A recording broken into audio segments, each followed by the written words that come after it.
The analyst KR, hey Mufti, long time no speak. Any advice for the broken heart? Is it worth pursuing someone who doesn't know if they want your heart or not? Hi, hi, hi, hi.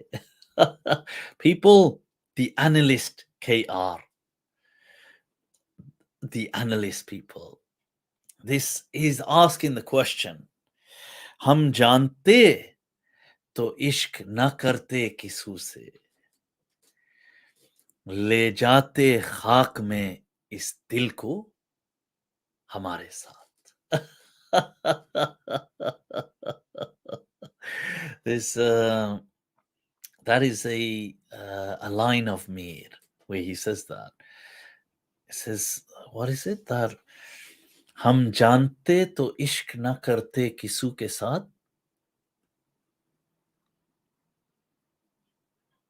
ले जाते इस दिल को खाक में इस आरज़ू के साथ. That if we knew, we would not have attached this heart to anyone. We would have taken this emotion laden heart, ले जाते खाक में इस दिल को इस आरज़ू के साथ, with this desire, we would have taken it to the grave with us. Allah. Yaar, you know, they say there's it's a fabricated hadith, but it's a nice saying. They say one can find God with those with the people or with the broken hearts. عند المنكسرة قلوبهم. Allah. So the analyst people, kya baat hai, kya baat hai. Should there be a little love story? There's a love story coming to mind. You know what, analyst, for you, yaar. I'm gonna tell a story that what kya yaad karoge, yaar, kya yaad karoge. Let me just check the comments here as well. A love story, people. हम जानते तो ना करते इश्क किसू के साथ ले जाते खाक में इस दिल को इस आरज़ू के साथ. So that's from Mir Taki Mir, by the way. Now, as the analyst is saying that his heart has been broken, people, let me tell you a little love story, man. A love story. So, remember previously we've spoken about the tribes. There is a famous woman historically in the Islamic Turath, which is the kind of literature and legacy of love, known as Layla, but not Layla. There's been many Laylas, by the way. In the famous that everybody knows is Majnoonu Layla, and that Layla is Layla of Qais. And there's been other Laylas as well, by the way. And we covered one before, Layla al-Afifa and Baraq ibn Rawhan, and that famous love story. There is this one, Layla al-Akhyaliyya. Allah. And what a story she has, yaar. Check this out, people. Yaar, un momentico. This is where seldom, in these love stories, you have these couples. Usually the guy is always more popular, as in they're both popular. So you have Layla and Majnoon who's Qais. But really, Layla's obviously the counterpart of the story, but the story often revolves around Majnoonu Layla. And she's like, so it's like often it's like a 60-40 divide or a 70-30 or a 65-30. So this is how the stories are often very male centric, as in the lover, it's usually about him and she's a huge part of the story. But from these legacies, Layla al-Akhyaliyya is the one who she dominates the story. It's like 80-20. If that, it's like 85-15. This is what we're looking at. So Layla al-Akhyaliyya, who is from the tribe of Bani Amir. We've spoken about them before. Amir ibn Sa'sa'a. They were a ruthless warrior tribe from Hawazin, from Qais Ailan. And I've mentioned them. They come to the Prophet in the final year of delegation as well. And they were always known as these kind of, people don't really want to mess with them and stuff. They were these kind of, you get some of these tribes like Banu Tamim, who were these kind of rowdy, fighting kind of people. And Banu Amir were like that as well. Banu Amir ibn Sa'sa'a. And this is why from them later on you get Bani Hilal, and and those of you want to Google the settlements and how the later kings used the tribe of Banu Hilal to kind of do all these attacks. And right, so Layla al-Akhyaliyya is from Banu Amir, and her love story is with a guy called Tawba ibn Humayyir. Allah, when the name itself is Tawba. Tubu ilallahi tawbatan nasuha. Allah. And Tawba in one way just means kind of going round, coming back. You see, Taba, to come back. And that's this guy's kind of story revolving in love. Allah. What happens is he's related to Layla al-Akhyaliyya. And some people say he's a kind of cousin, even a first cousin in some ways. But Allahu A'lam. But he grows up and he knows her.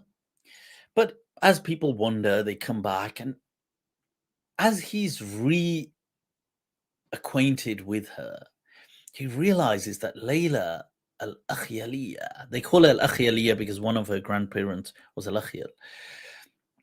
She's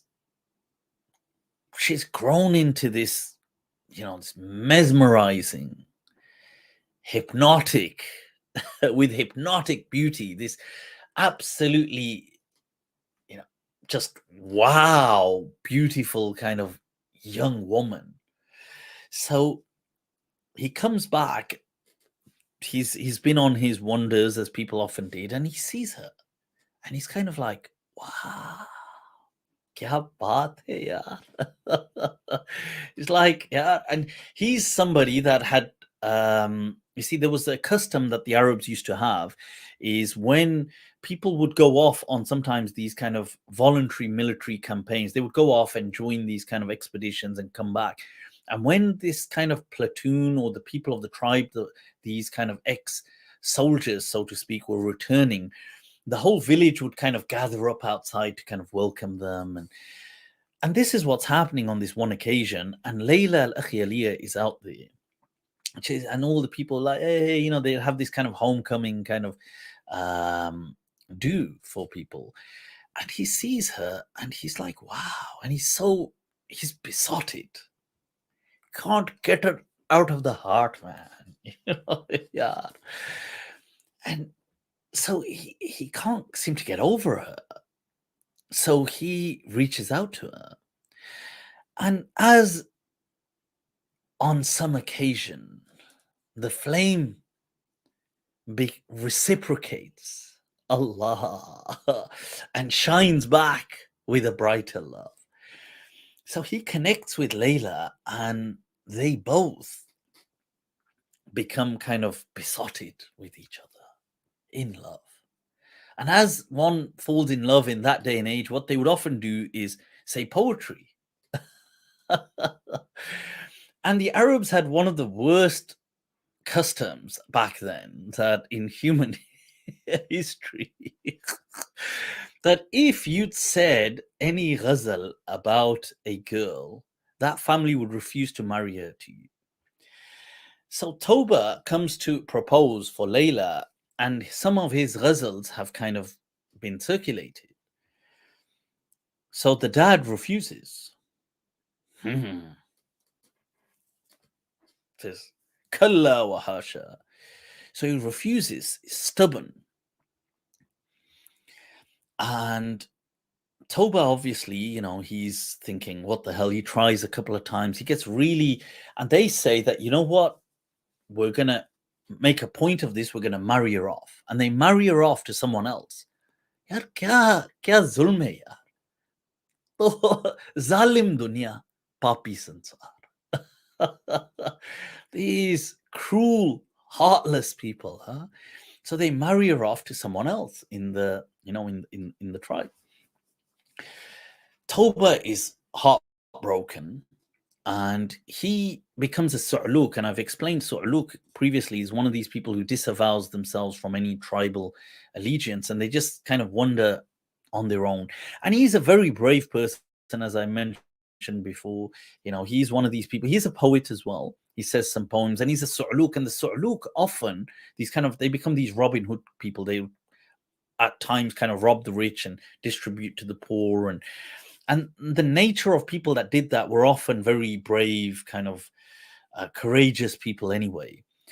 So he does this, and time to time he comes back to meet Layla. And Layla is so besotted, even though she's married to this new husband. His name is Abu Adla. But because their love is so well known, this new husband, he kind of just ignores the fact that Layla meets him. So Layla goes and meets him, and she'll meet him often. So he would come to the village or the settlement where they were, and Layla would just go off in the evenings, and she would go and meet him. And now it's not exactly clear what they got up to, and some people say there was not. It was always just platonic. But the point is that they would often just go and they would meet, and often it's the, in love, as we could see our Ashik who sent the Snapchat. Sorry, the yep. No, I was just trying to find it again. Who sent the question? Sometimes it's just the presence and the bond with people. It doesn't have to. I mean, the sexual part is an important part, obviously, but it's not always about that. See, a person can have just lustful sex if that's what it's about, but it's not meaningful. It's not, it's just about lust and that instinct. Love and its emotion is more, it's more about a kind of harmony of the soul. It's therapeutic. It's graceful. It's meaningful. It's blissful. It's very different. It's a different sentiment altogether than just about the sex. And it doesn't mean they can't overlap. They can, of course, but they are not necessarily the same thing. So people in the tribe get very offended that what's, Yar, Layla, Akhyaliyya, she's going, hanging out, he comes and sees her, and the husband isn't even doing anything. So people of the tribe, they report this matter to the local kind of, you have a kind of like a governor, and he says, you know what, kill him. What? Ye dekho, huh? I am the law. There was this it wasn't a meme, there was a clip of what it's a few years ago from it was in Pakistan, that this person, this police officer, is stopping this vehicle, and he says to him that, he says, "Yaar, ye jo aap guzre," obviously he wants one to go for, yaar, a bit of share the love. And he says to the driver, he says, "Yaar, ye jo aap no entry se guzre, yaar." He says, "You've come this way, this is a no entry." So the driver in the clip, he looks and "Yaar," "Saab koi sign to nahi tha." He says, I couldn't see any sign for no entry. He says, "Janab, asi aap sign, huh?"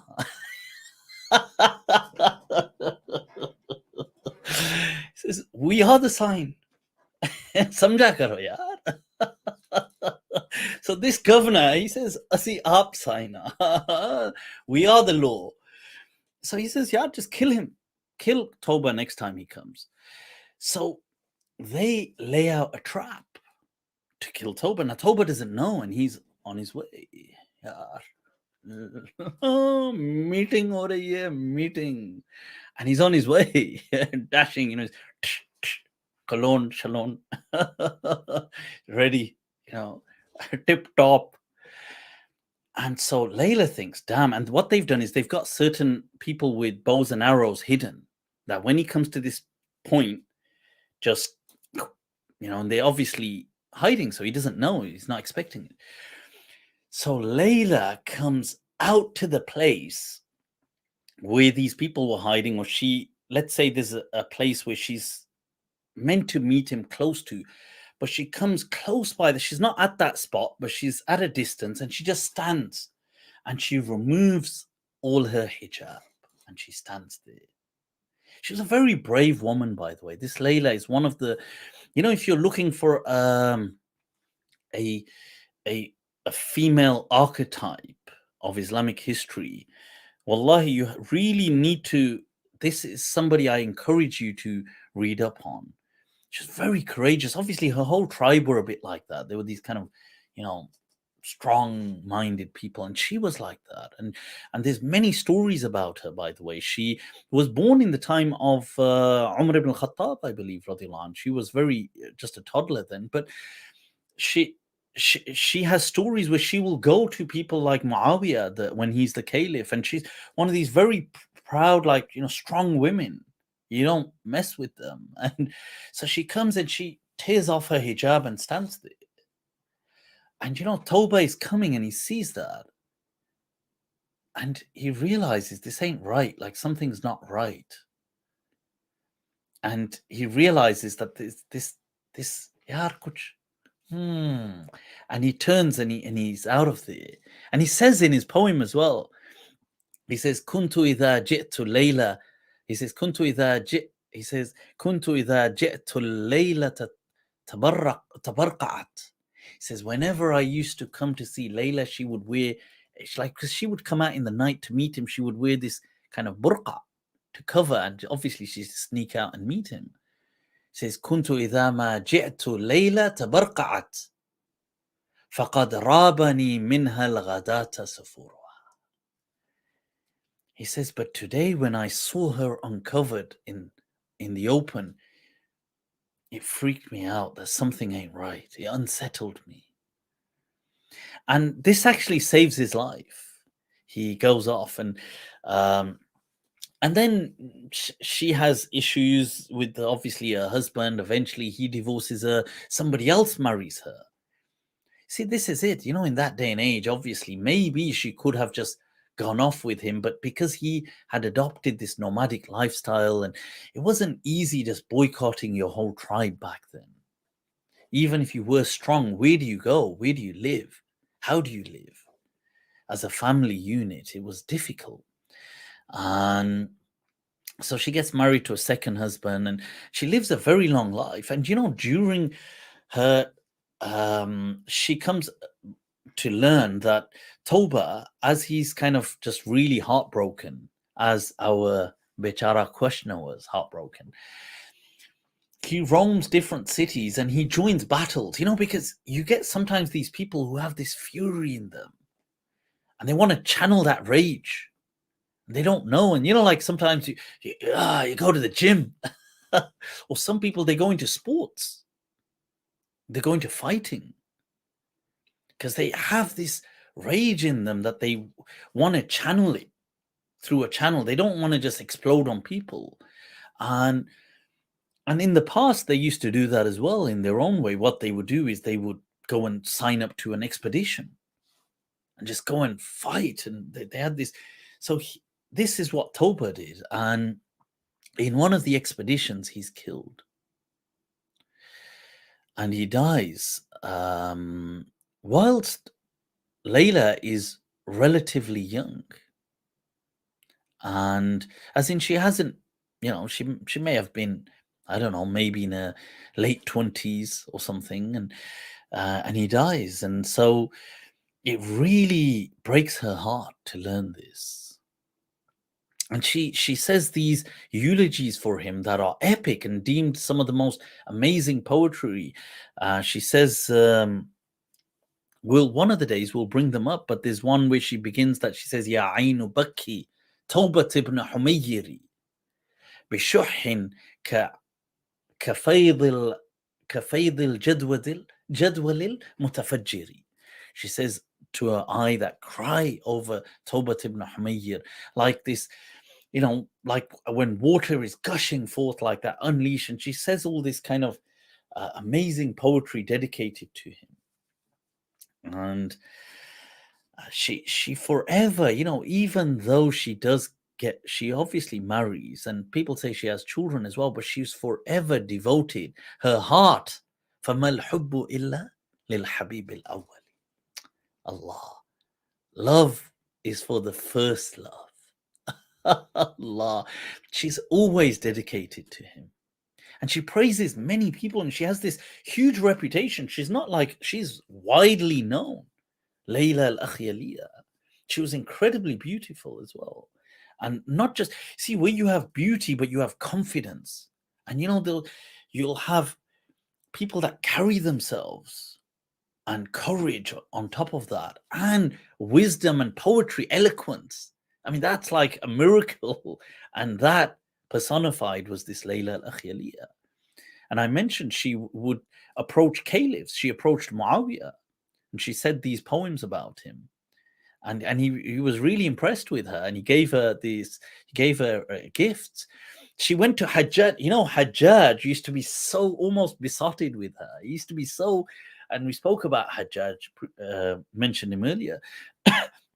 They say she said some poems praising him. She said something like, لما هبط الحجاج أرضا مريضة تتبع أقصى دائها فشفاها. And she says all these long poems that, whenever Hajjaj goes to a place, he brings it back to life, and this and that. Obviously, she was a poetess.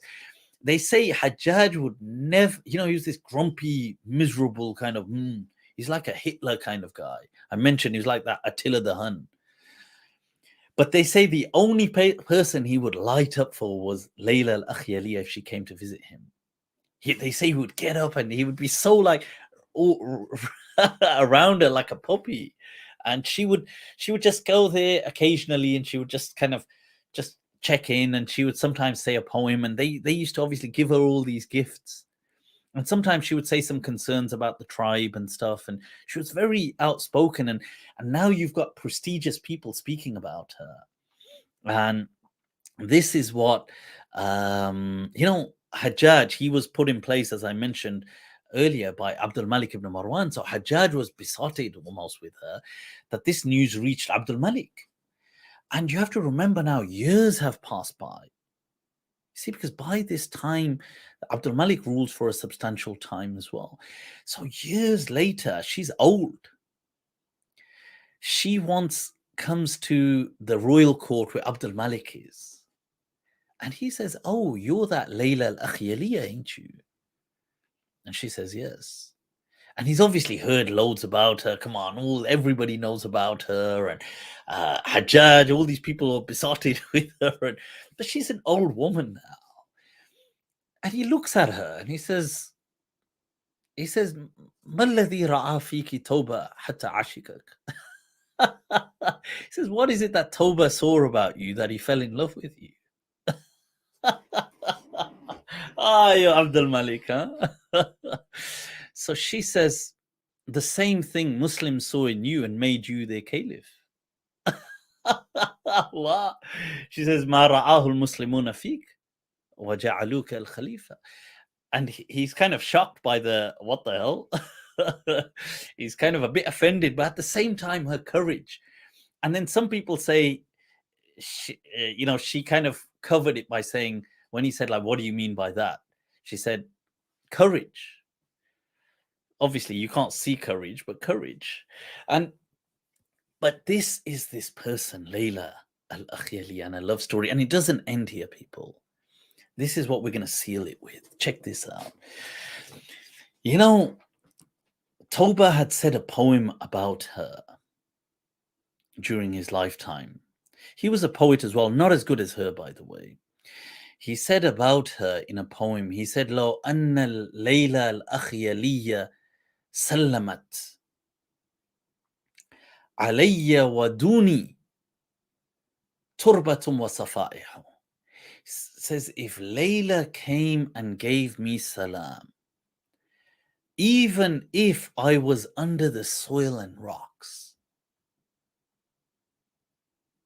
even if, he says, لرددت تسليم البشاشة.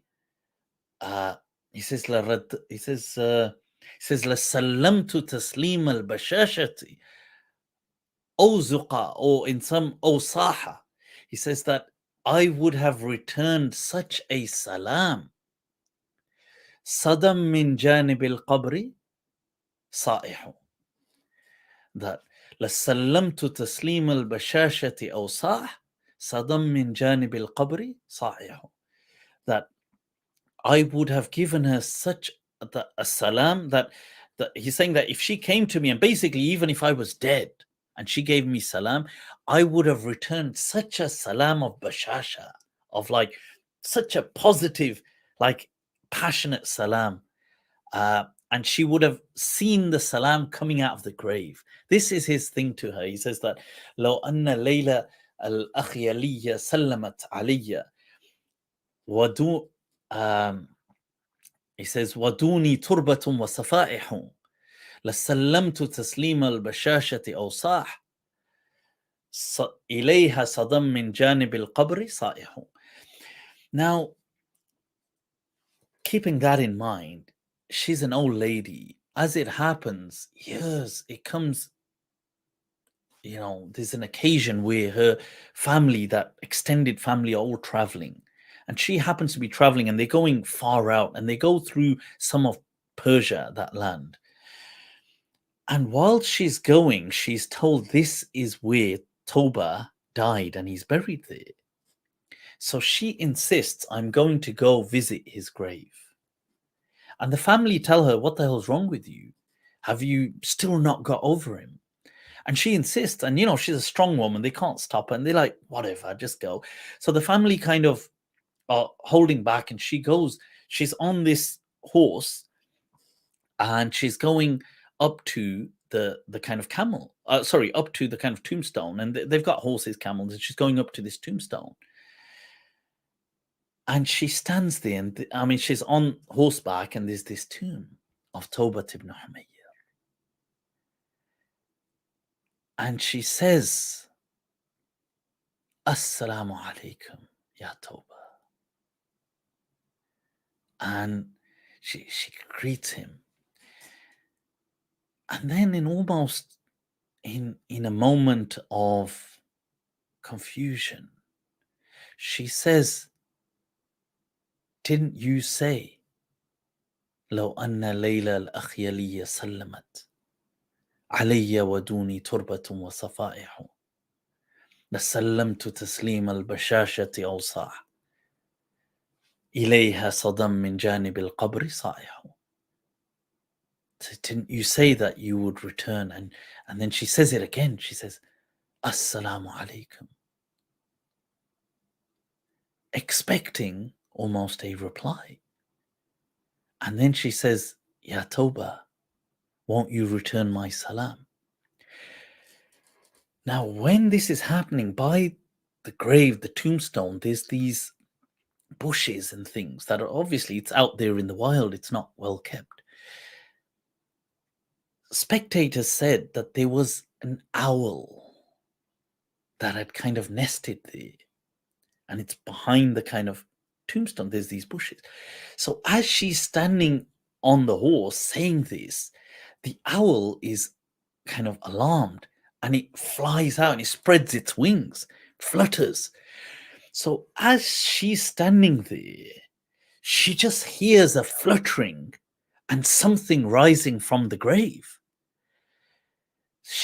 She's shocked and obviously scared beyond belief, and she jumps back like on the horse, and the horse leaps, and she falls off the horse, breaking her neck and leading to her demise.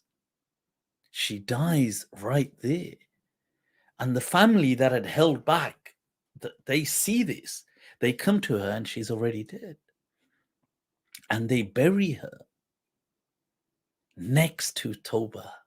The irony that who they stopped from being with throughout their lifetime, they were only reunited in death.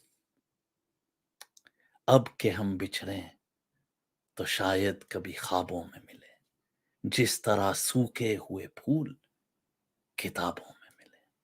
Allah. That is such a powerful story of love. Honestly, however you want to take it, this woman who was strong, she was powerful, she kept that love in her heart throughout her life. And in the end, you know, unbeknownst to her, as she approached his tombstone, as Allah says, وَمَا تَدْرِي نَفْسٌ بِأَيِّ أَرْضٍ تَمُوتُ. No soul knows where its death has been written. That she was to be laid to rest right next to him decades and decades later. Allah. May Allah may Allah make easy the struggle for people in this path of love. So that was dedicated, Allahu Akbar, to our super chat that came asking about his love story and is it worth pursuing? When is love not worth pursuing? That's what you should ask.